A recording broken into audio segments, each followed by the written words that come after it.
Welcome to Coffee with Kelly. This is the Crisis Go podcast, where we dive deep into the importance of school safety and explore ways to enhance safety practices in K-12 institutions. I'm your host, Ethan Woodman, Product Marketing Specialist for Crisis Go. Our discussion is led by Crisis Go's safety analyst, Kelly Moore, who has an immense amount of first-hand experience helping schools improve their safety ecosystems. In this episode, we will be discussing key points related to school safety, including the importance of taking the first step, the need for standard policies and procedures, the value of active participation, seeking partnerships and resources, and creating a legacy of safety. Additionally, we will explore how to adopt a growth mindset, draw lessons from the U.S. Navy SEALs, employ critical thinking, develop effective plans and processes, and continually improve school safety practices. Our goal is to create a safe space for open discussions about school safety and encourage a culture of continuous learning and improvement. So grab your coffee, sit back, and join us in this essential conversation on school safety. Well, hello, Kelly. Hello, Ethan. How's your day going so far? Good. It's started off a little crazy, but everything is leveling out. It's better now that you're talking to me, right? Of course. So we're now on our episode 7 podcast. And today you are going to be starting off by talking about the importance of adopting a growth mindset in school safety. Yes. Why is that important, Kelly? Well, we've talked about this before, right? It's where most of our educators didn't get into their profession to be a safety expert, and they're reluctant to do that. But with anything new, any adventure we want to go on, any journey that we want to go on, especially in the education system, all they have to do is use their current models, what they're teaching our kids. Our kids come in to kindergarten not knowing much beyond maybe their ABCs and maybe how to count 1 to 10 or something, not much more than that. And we don't expect them the next day to learn algebra or to be able to graduate from high school the next day. We put them on this journey, and we want them to master one skill before they go on to the next skill. And that's kind of what our blog was about. The journey of 1,000 miles begins with a single step. That's what comes up when I start learning something new. You got to start. We talked about it in the last podcast and the last blogs in February. And that is when you want to be adventurous, you want to learn a new skill, you got to be bold and take that first step. That's what we're talking about now and building on that step. This kind of relates to, you can have failures and setbacks, but the whole point of changing our mindset is to see those as opportunities to learn from them. Right. And improve our safety practices. Right. So there's several things psychologically that occurs when we're learning something new, and there are huge barriers to our growth. One of them is this anxiety caused by failure. We don't want to fail in front of people. We put our teachers, our administrators up on a pedestal thinking that they know everything. And so they take on that persona, and they have to take on that persona to be confident in what they're doing, that they know what they're talking about. But then we switch to another skill that they're required to have, as we've spoken about quite a bit in the last couple of months, where they don't have that confidence. They don't have those skills, abilities, experience. So now we have to start over again, and we have to remove those anxieties by saying, here we go, taking on that first step. And scaffolding, learn something very basic, then make it more complex the next time. And when we start doing that, and we cause that anxiety because they don't want people to see them fail. So let's create this environment, this safe environment, to be where we're all going to fail. at points, but let's learn from those failures. Let's not be so worried about failing that we don't learn. Your students have those same anxieties, those same stresses, fear of failing in front of other people. The kids that don't read so well, the ones that aren't so proficient in math, they have those same anxieties. Yep. What do you tell them to do? Let's work through this. Let's walk through this. We'll get it and you'll become confident. And as soon as you learn that new skill, whatever it is, you will become more confident. And that's all we're doing here, is looking at this long journey of becoming proficient in emergency processes, school safety, by starting at the beginning, taking that first step, reducing your anxiety, because we're all going to fail. And then we're all going to learn from those failures. That's all we're doing here. It's a pretty simple process. Not easy, but it's a pretty simple process. It's funny when you brought up, students, that are struggling in a certain area. It's, I was one of those students where math was very hard for me for some reason. I don't know why, but that's just how it was. And, I definitely understand that, you'd be in a classroom and, the teacher would call on you to say, hey, what's the answer to this? And like, I don't know. Because, all the other students would look at me like, how do you not know that? But it's funny because later on in life, I learned how to weld. And that was the time that I truly understood fractions. Before that, like I struggled with it. But as soon as I applied it to an action and making furniture, it came so easily to me. I'm like, man, I wish I would have started welding when I was like 6 or 7. Right. Maybe I would have done better. Yeah. So I was dyslexic before that was really a thing. I grew up in the early 60s. People knew about dyslexia and other learning disabilities. And I had speech issues. I had it. I still have dyslexia. I have some minor forms of OCD and ADD. But I learned through my own path that I had to learn things differently. You can sit there and talk to me. I can read something and I'm not going to understand it. But like you, if I participate in it and I apply it, I learn very quickly. And surprisingly, mathematics was very easy for me because early on, I was exposed to word puzzles and other types of puzzles and problems. And because I had to figure out how to learn differently than other kids did, I was far behind them most of my academic career. But when it came to math, it was like a puzzle to me. And I could figure out how to do that pretty quickly. So math was not an issue to me, but reading was. For far beyond my high school years, I had literally never read a complete book. I was probably 24 or 25 years old before I actually read a complete book from cover to cover, just to read it. But you were good at math. I was good at math. Problem solving. I think those are two different sides of your brain. I think that's part of why I excelled in emergency management. I was going to say that I feel like that translates pretty well to your previous experience. So it's cool.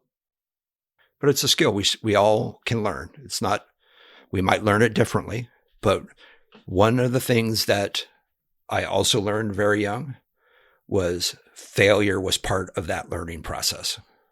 And I wasn't in fear of failing because I knew I would learn. I kept trying and I kept after it and I figured it out. I figured out how it worked for me.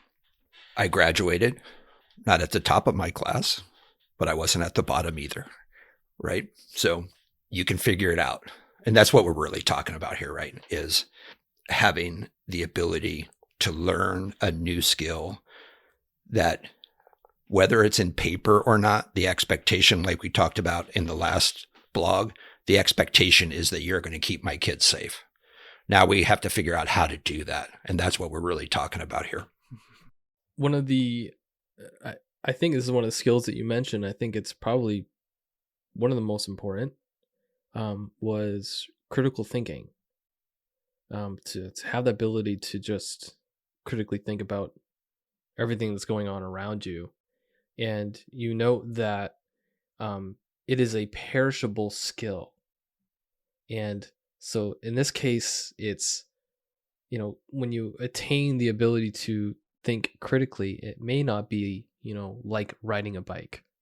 So maybe let's talk about that a little bit. Yeah. So critical thinking is helpful in all aspects of your life. When you're buying a car, what are they selling me, right? Taking the perspective of the salesman, taking the perspective of the manufacturers, taking the perspective of you as a customer from your perspective. And it's looking at all these different perspectives and trying to put them together to figure out what the truth is for you in this transaction. The ability to look at things from different perspectives is really what critical thinking is about. What does this mean? What is the impact? How am I going to apply this? What are the obstacles and challenges? And how do I work through this problem? And you have to critically think about that. You have to look through all of these different perspectives. If you don't do that, then you stop thinking about other perspectives, or you forget about this perspective. When I talked about infusing safety into everything that we do, when we talked about building a safety culture in your school, what we're really talking about is critically think about everything that you're doing and how it impacts safety. So what I'm asking you to do is talk about new curriculum. This is a favorite of mine because most of the time our curriculum is viewed as being safe in the safety discussion. But is it? How is our curriculum impacting the safety of our students? Most people would say, Kelly, what are you talking about? Well, one of the biggest discussions that we're having right now in the realm of safety is emotional well-being and mental health. How is that impacting our emotional well-being and mental health? The curriculum. I can't answer that. I don't know what curriculum you're talking about, but every curriculum adds stress, adds anxiety. And if we don't address that, then we have a negative impact. So let's start thinking about that. Because if, let's say, a student is impacted negatively mentally, it could set them on the path to violence. Sure. Right? Yep. Yeah, it deals with their ability to cope, right? Their coping skills. If they're impacted, they're depressed, they have anxiety, they have fear of things, whatever that might be. They're not thinking about how do I cope with this? What are my coping skills? How do I work through this? They're not thinking that. They're overwhelmed by it. That's why they're anxious, depressed, and in fears. They're overwhelmed by this. So now if I have another problem that I have to deal with, I'm going to deal with it from this stressed out, mentally challenged state. And I'm not necessarily going to make the best decisions. So in the blog here, you reference the U.S. Navy SEALs. Mm-hmm. So how can we relate? How could we possibly relate such a prestigious group to the professionals in the K-12 environment that have a pretty different role. Yeah. So we're talking about one of the most elite military units on the planet, right? Yeah. It's not what their mission is or their goal is, but how do we look at what it is that they can bring to our world that can help us? And there's several things that they teach and they infuse in their soldiers, their warriors, whatever you call them, their SEALs from the very beginning. And that's to be mentally strong. Your body can do much more than most of us believe it can. We're limited by our mental well-being. So they start chipping away at that pretty early in their training.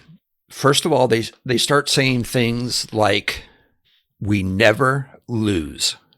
We either win or we learn. And so most of us in the civilian world would look at it and say, you either win or you lose. They're looking at that loss, what we would consider a loss, and flipping it around and say, that's where we're learning. And we talked about this a couple of blogs ago about process improvement. So they're always in a process of improvement, because if something didn't go correct, an operation, a training exercise, an evolution is what they call those. If that doesn't go as planned, what did you learn from that? How are you going to correct that? How are you going to implement it so that you never do that again? And we look at that when we talk to our teachers and our faculty and our administrators, and they say, that's not my job. I can't do that. I didn't get in here to do this job. Well, you did. You just didn't realize it. You didn't understand the whole breadth of your responsibilities. So how do we do that? How do we make what your weaknesses are and make them strengths? Your weakness is, I don't know how to do that. That's not my job. How do we turn that into your strength? You turn around and say, I don't know how to do that, but it is my job. And now I need to move forward. So I take a lot of inspiration from military units, from some movies, so forth. But when I'm thinking about, when I'm watching a movie and I'm watching the movie, I'm looking at things within that movie that send a positive message that I can bring to the safety realm, the school safety realm, and say, okay, how does this help? And does it apply? How does it apply? Because what I'm doing all of the time is I'm trying to make myself better here. I'm trying to make my strengths stronger and my weaknesses my strengths. And that's all from this military edict of win or learn, weakness into strengths. So I was interested as you were talking about that. Basically, K-12 professionals or teachers understanding their roles, and I was kind of interested. I'm like, is that presented in like the initial, like if you're going to apply to be a teacher, is it in the application? And I've been kind of walking through these, and nowhere in the responsibilities of this one that I'm looking at has anything to do with safety. So that makes me ask, it should start there as well, right? Yes. Because they're applying for these jobs, and there's not even that initial understanding. We've talked a little bit about this in a different context, in what are our expectations.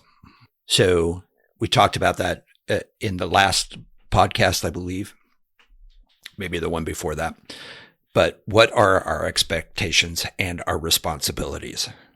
We've also talked about the watershed moment for everyone in school safety of the Columbine tragedy, April 20th of 1999. Man, you had that one locked in, didn't you? Yep. It's coming up, right? We are a little more than a month away of the 24th anniversary. That's crazy. And yet we still don't have that as part of one of the minimum qualifications of our teachers. Remember when I said infuse it in everything you do? Why not inform them that they are responsible for the safety and care of their students and every student on campus? You set the expectation. They understand the responsibility because they read it. They applied for the job. Why is it on the job application? Why are we not teaching this at the university level or the certification level to get that job, to qualify for that job? We're 24 years away from what most people refer to as the watershed moment for school safety. And that's not even, it's not like that was the only time. So it's not like we have an excuse of, oh, I just forgot about it. Right. It's happening, and it's happening statistically more often. I'm not sure we have gone an entire year. I don't know the answer to this, but I'm pretty sure we have not gone through an entire year without some act of school violence that made the national news since that time. And that may be inclusive of the pandemic years. Yes, I think I was researching this before, and the statistics around that definitely went up during the pandemic, for sure. And that plays into what we were just talking about with kind of around the mental aspects of, if they had asked that question, what is this doing for my school safety when we decided to do remote learning? What does that do mentally to our students? What's the impact? Mm-hmm. Unfortunately, saw the negative impact. We're still experiencing them. Yep. That'll be a fun puzzle to solve, put together. Yeah. We lost a year and a half, 2 years of natural developmental processes for kids. Yep. And for a lot of them, it was right at a pivotal moment of a lot of learning that they missed out on. And we've gotten to a position where we rely so much on our schools to provide basic needs for our kids. Yeah, that's one thing I honestly tend to forget about, is that there's needs other than just the teaching aspects that they were missing out on. Well, that was a big part of the response was, how do I make sure that these kids get fed? How do I make sure that they're clothed, that they're safe at home? A lot of our kids aren't safe at home. They come to school to be safe. At least they're safer at school than they are at home. It's very sad to think about, for sure. It is. Yeah, it is, but it's reality. And we look at all of the basic needs that are being met, and we put lots and lots of money into meeting those basic needs. But again, we also talked about Maslow's hierarchy of needs. And one of the very basic is that need to feel secure. And we're not providing that, or we're not doing as good a job as we should be. So within the blog, you talk about the need for a standard set of policies, procedures, safety protocols, all that, and that everyone is learning the same material. So could it be possible that a teacher could go and individually make a plan for their own classroom in terms of safety procedures, or should they solely rely on their safety team to make those plans? How does that all work? Yeah, so that's part of the process. So we look at the hierarchy or the structure of the schools, right? So you have the district level where they create and develop policies around everything that the schools do, including safety. That gets passed down to the next level. And the next level starts putting the structure to that, whatever that safety policy is. As an example, you shall, in California, you shall have a comprehensive school safety plan that is reviewed and approved every year by March 1st. So that's the policy. That's the mandate from the state of California. It doesn't say that you have to have this plan done or this one. It says you have to have a comprehensive school safety plan. And it gives you some guidelines.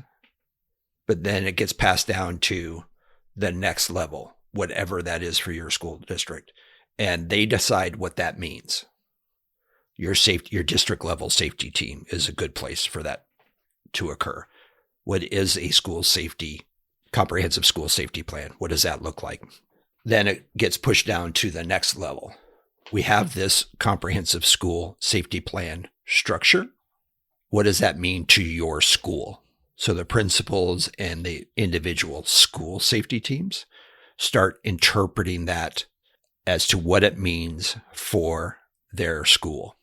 And then it gets pushed down to the next level, the teacher. What does this plan mean for your classroom and your students? If I call a lockout, where are you going in your classroom? If I call a lockdown, how are you going to secure the room and protect the students in there from being seen? If somebody breaches your door, how are you going to protect yourself and your students from that person who breached your door? That's where the individual teacher is responsible for their plans. The plan for their environment that was set, the parameters were set at the district level and then again at the building level, but they're all the same. They're different, but they're the same. When I call a lockdown, everyone knows what the expectation of that is. As the I Love You Guys Foundation likes to say, lockdown locks lights out of sight. That's the same for every staff member in that district. Each teacher has to determine what that actually means and how they're going to accomplish that at or in their classroom. A lot of classrooms have like a supply closet. They're connected, but they have like a supply closet or a bathroom or something that connects the two rooms. But when they do that, those rooms are, the floor plans within the rooms are flip-flopped. So those two are one's going to go left and the other one's going to go right. You have to understand that, right? It's probably, again, important for your community members like police and fire to also know the layout of your rooms. Sure. As we've previously discussed as well. Yep. Yeah. I mean, that's all part of it, right? Is how do you communicate that? We talked about bringing your partners and your first responder partners. They're going to help you critically think through that because they're going to help you think from their perspective. And you're going to help them critically think through your processes. What does it mean to you? What does it mean to the fire departments? What does it mean to the police department? And they're going to help you develop those plans because they're going to say, yeah, I understand where you're going with this, but that doesn't help us at all because we're going to do this. And our primary objective when we get this type of call is this. What are you doing and what support do you need while we're accomplishing our primary objectives, right? We're bringing in different first responders because they have different skill sets. They bring a part of the total solution, a specific part of the solution. They bring that to the table, but they're doing that and you're calling them in because nobody else can do that part. That's where this whole process comes in, your critical thinking. if you've never driven a police car and responded to a call or a large scale emergency like this, it's hard to get that perspective. Not saying you couldn't do it, but it'd be hard for you to get through that to that perspective.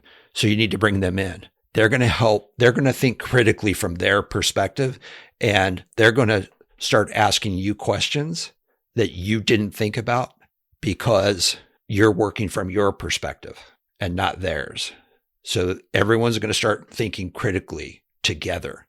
They're going to start developing those plans and implementing those plans and participating in the process improvements and things like that we've already talked about.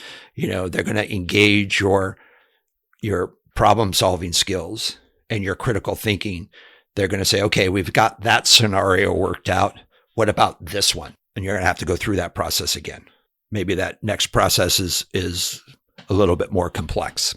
And then you start building on it, and scaffolding is what I like to call that. You're learning. There's always going to be a new and different, situation or whatever that you're going to have to build to respond to. So it's continuous learning. Yeah. I think we've talked about this before. I'm not 100% on this, but one of the big faults of what we do in preparing for these active violent situations is we look at the last one and we start looking at what could we do to prevent that from happening again. Or if we decide, well, that we couldn't have prevented that one, how would we respond to that one? And we use the last incident to train for the next incident. The next one is completely different, right? There's a lot of characteristics that are the same, but the next one's not going to be at the same school. I'm not aware of a single school that has had multiple acts of violence. It could be out there, but I'm not aware of one. So these are all one-offs. So what is really our objective? Our objective is to understand the general overarching principles of school safety so that we can use what we learn, we can recognize danger and how to respond to that in any situation, not just the one that happened last time. Because if we're training for the one we did last time, we're setting up an unrealistic expectation that that's what it's going to look like next time. And the lessons we're learning and the tactics that we are learning are really meant to help you understand the type of event in its general presentation, not a specific presentation. We train in law enforcement how to respond to an active burglary, an armed burglary, a bank takeover. We do it roughly the same every time, but we also know there's a set of general objectives that need to be met. And those objectives apply to every one of those responses, not just the one down on Main Street. Right. One of the points that you bring up that I think is maybe interesting to talk about is legacy. Now you hear this kind of talked about all over the place of, I want to leave my legacy. What happens after you leave this earth? What's left? And there's a lot of people who care a lot about that. So what's, in terms of legacy, how do we apply that to school safety? Well, I mean, you have to look and examine yourself, right? And explain to yourself, determine for yourself what you want people to remember you for. Do they remember you for being a fun guy, easy to talk to? That's your legacy. Or do you want something, what I consider bigger than that, something that will be around your impression will be around for generations. You left your mark on society, hopefully for the better. I retired from law enforcement almost 5 years ago. I had a lot of positive impacts on a lot of people's lives. I had a lot of negative impacts on people's lives because of the primary function of my job. When I retired, and just prior to my retirement, I was having more positive impacts than negative. But I still wasn't really done with wanting to help people, wanting to protect my community, wanting to make my communities safer. So then that's when I started looking at school safety as a way to leave my impact for a longer period of time, to create a stronger legacy for Kelly. Is how can I help my community the most, the best? And that's taking my experience and translating it to, or transferring it to the general public, the schools, the communities, help them understand how to be safer.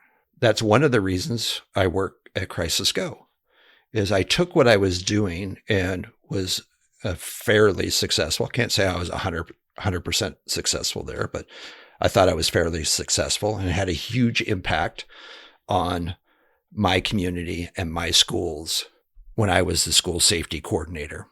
People still know who I am. I still get calls on a fairly regular basis from principals at that school district asking, Kelly, how do you do this? Can you help us? So that to me is part of my legacy. Coming into Crisis Go, now I'm helping more schools in more communities across the nation, really, whether it's directly by talking to them and helping them get their emergency programs, their safety programs headed down the right path, like we're doing on these podcasts, or indirectly by making sure what we produce and what we sell is applicable to that endeavor. So that's what I did. So that's what I'm doing now. You have to decide for yourself what you want your legacy to be and strive for that. And sometimes our legacies that we leave ultimately are not necessarily under our control, because it's how we respond to something. That's a great point. It's how we react to something, how well we did something, how poorly we did something. So I can sit down and map out my entire, what I want people to think of as my legacy. I can do that. I think people should do that. But when all is said and done, it's your actions and oftentimes your inactions that actually determine what your legacy is. And if you can control your actions and what you do and how well you do it, you have a much better chance at controlling your legacy. All I have to say to kind of drive that point home is you can look at all of the different administrators in every school emergency, whether it's an act of violence or tornado or a riot or whatever the emergency is. And they have created their legacy. Many of them did it correctly and responded correctly. And now they're looked to as having this fantastic legacy. Others wanted that legacy, but they failed to put in the work beforehand. And now you're looking at them and you're going, what were you thinking? Why did you do that? Why didn't you do this? And that's where their legacy is from. That's not what they wanted. That's not how they designed it. But they didn't put in the work. They just said, I want to be chief of police, or I want to be the superintendent. You got there, but you didn't put in the work to establish the ability to respond and control this emergency the way that you needed to. And that's going to be your legacy. Definitely a lot to think about on that one. I think it's also important. I mean, it's not only is it a legacy that's people that are using to kind of like judge you in a way, or this person implemented this, or this person was great because they did this, or they weren't great because they didn't do this. It's a big part of it is teaching the next generation. And that's, I think, a big reason why you see people going into those fields of being a teacher is they love teaching the next generation. I think a big part of that is you got to teach part of this kind of safety culture too. And if we're doing that, they're going to take that information and apply it to their lives. And over time, we're going to start seeing the school safety culture be more equipped, more knowledgeable, and hopefully overall just better. Yeah, I agree with that. I think that we're going to look at, in every situation, when we're talking about legacy, the same situations has both groups of people who did things correctly and people who did not. So we're creating both types of legacies. Actually, the third type is somewhere in the middle, right? You have the two extremes. They did everything correctly. They didn't do it correctly. And then the people who just kind of survived it. But in every incident, we have those legacies being created. I think people do get into education as a profession for very pure reasons. I think they do. And I'm not trying to bash them down.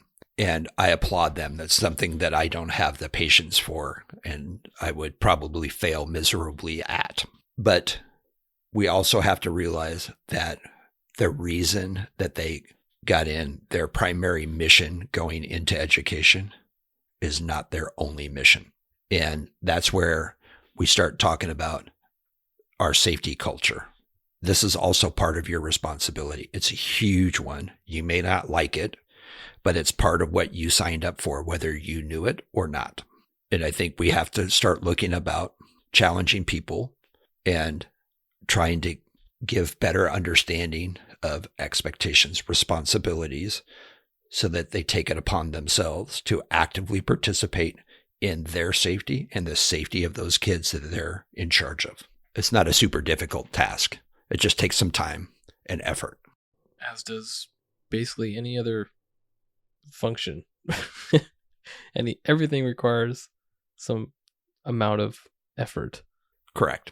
Yeah. And you look at me, I'm a dyslexic kid, ADD, OCD. I have all these different wonderful attributes that people always want to have.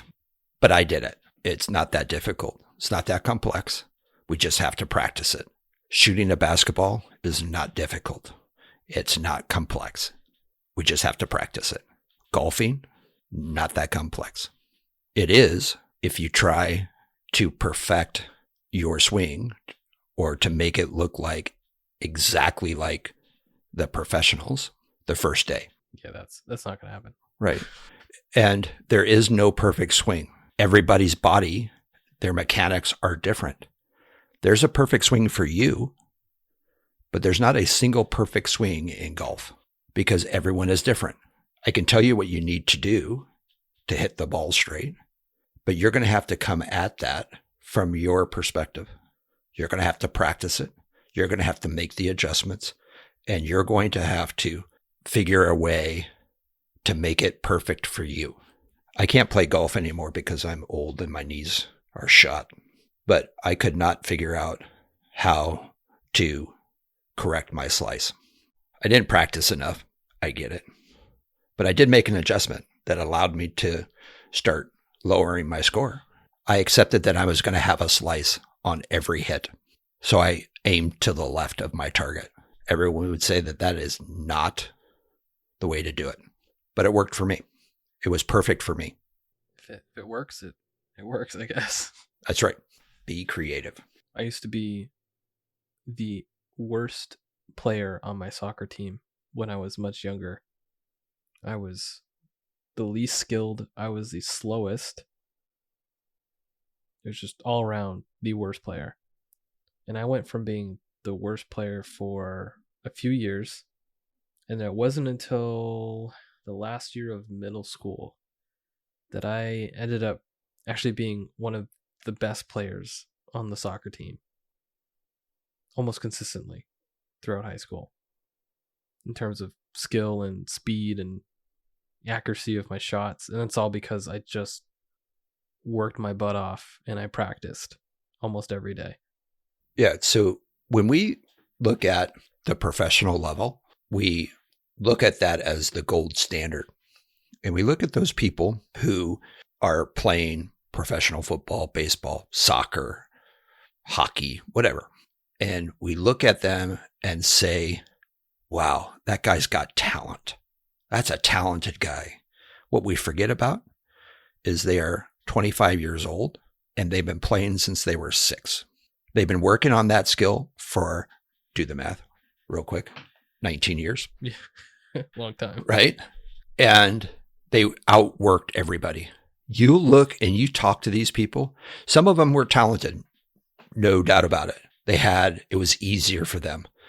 But you talk to coaches and they would rather somebody who put in the work than somebody who was talented, somebody who outworks. I see it almost every day on a interview, a sports interview, a hockey interview. I'm a big hockey guy. I love hockey. But when you talk to them, they said, yeah, we have to outwork them. They didn't say we're much more talented. And we've seen teams in sports, lots of sports, almost every sport, where they had all the talent, but they still lost. People relied on the talent. And you have these teams that are just outworking them every time. They outwork them. And it's the people who outwork or that are going to be successful. I know exactly what you mean, because there was, I'd obviously play in rec leagues and stuff. And, there was definitely some times where, my team would say, oh, this other team they're not as good as we are.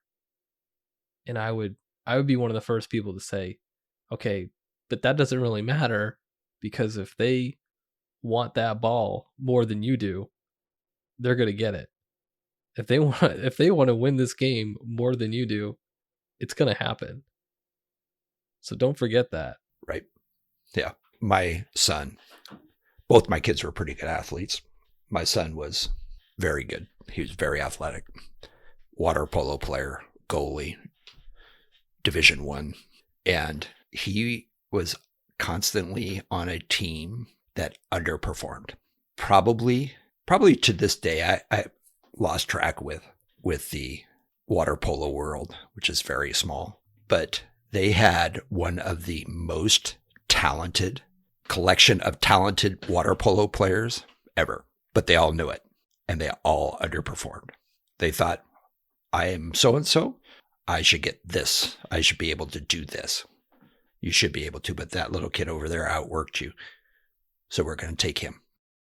Well, Kelly, I think we're pretty much done. Hopefully this episode has been informative for our listeners. I think it has. I've really enjoyed it, as I always do. And I don't think you've done this before, but maybe let's try this. Can you give like a little teaser of what our next podcast will be about? So next month, we are going to start talking about mechanics. So we're really going to start looking at drills and exercises, situational awareness. We're going to start looking at the emergency response and management cycle.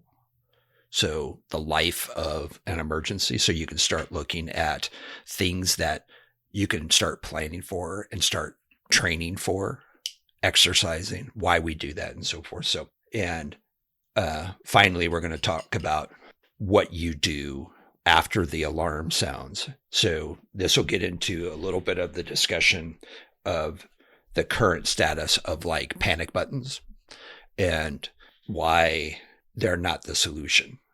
But you have to ask yourself the question of what's next. So we'll have a lot to talk about. There'll be a lot of probably some controversy in what I say.